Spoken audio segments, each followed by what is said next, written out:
So today is Sunday before things in Davos really kick off. The main days are Tuesday, Wednesday and Thursday. There are a few events going on today, like the opening event and a couple tomorrow evening. But just like last year, there is an anti-capitalist, anti-climate change, anti-World Economic Forum protest going on here just outside of the main train station in Davos, where they come here to express their displeasure of the World Economic Forum, who they think aren't doing enough to tackle the so-called climate crisis. And I'm going to try and speak to some of them to find out exactly why they've come today. The leader of the march had this to say. So up here in Davos, the people for WEF are gathering with nice mottos, nice slogans. They are like presenting themselves as solution finders, but in the end they are only defending status quo. And I think it's up to the masses, the general population, to stand up and to say no more of that. We want to take back power from the rich and the powerful. It's our future that's decided upon, and I think it's time for the population to act accordingly and also take power into their own hands.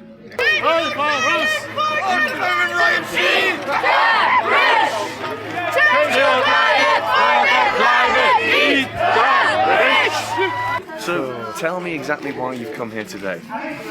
Yeah, I'm born here in this city of Davos, and I have sort of history with this forum, which I do not like and which I do not like that it happens here. So that's why I go on the streets every year to protest against the forum.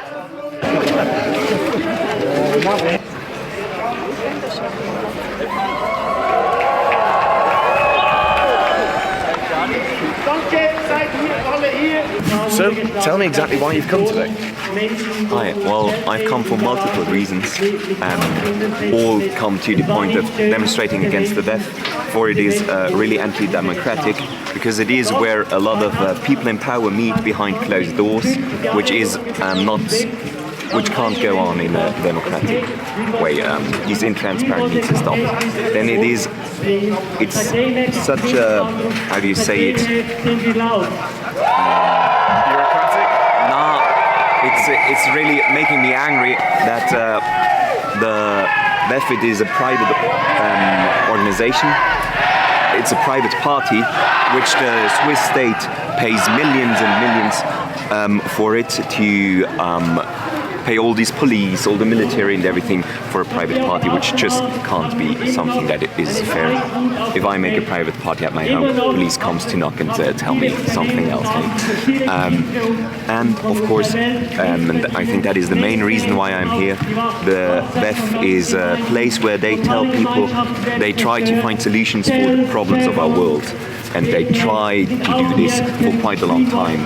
I think since almost 30 years they say, oh, we're going to look for the solutions for the problems. But I don't think they can't find them, they're not willing to find them, because the problems that our world has is because of these people. It is because of the structure that we have in our society, in our economy that creates these problems. So these people are just like greenwashing the problem and saying, no, we look for solutions, but they never will find solutions that are in the favor of us ordinary people.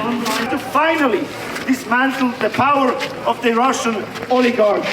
Don't just freeze a few millions of their assets, find their money stashed in secret bank accounts, stop their possibility to trade, and then expropriate them finally. So do you think, more and more people now know about the WEF, who they are, what they do.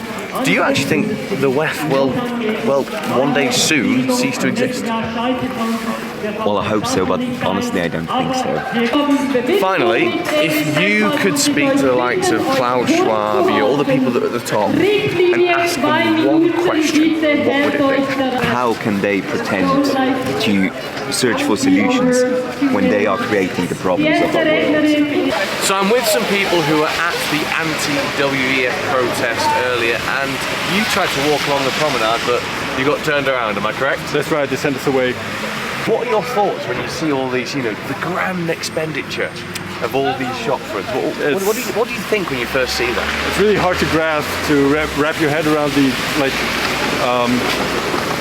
this much power, this much money, all centered in one place, and all those showrooms of really bad people like Palantir. They do mass surveillance, they do forced deportations in the US, but they also are active here in Europe and also Germany, where some of us are from. So yeah, we have some real concerns, and well, we were not invited, but we came here anyway. And so that protest earlier, you say it was a fairly left-wing protest? I mean, climate justice groups, social justice groups, left-wing for sure. One of the things I found really interesting about it is, you know, I'd say I'm more politically on the right, but when talking to people, I was like, we have very similar beliefs. Like, I think we always kind of want to be left alone and like just stop ruining our lives, sort of thing, and stop spending our money and like throwing our money away. That's right. Do you ever speak to people on the other side of the argument, like when when we have so much in common when it comes to this? I mean, if possible, sure. Like if you can connect with them on a personal level. The problem is, like I said, we weren't invited to this because this conference is like for world leaders and for economic leaders, and well, they usually care more about wealth and power. And if they talk to more and more people, then that's probably not going to happen, because if you ask people, they would probably not give their money or part of their power to a very small group of people. So I'll finish with the question I asked everyone else. Right. If you could speak to Klaus Schwab now, what would be the one question or statement you would say to him?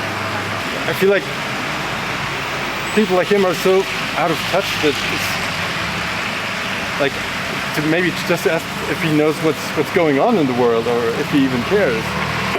So the protest is coming to an end now. The last few speakers are doing their thing. It's actually been quite interesting to hear that they've done it in multiple languages so everyone can understand. But the thing I found most interesting about this is, despite it being a very left-wing protest, they actually share many concerns that many of the people on the right have when it comes to life, humanity, community, how just humans are treated altogether. But most importantly, when it comes to the World Economic Forum, their lack of democracy and how they make decisions that affect our everyday lives. This has been Callum Smiles for Callum Smiles Media here in Davos, attending the World Economic Forum event.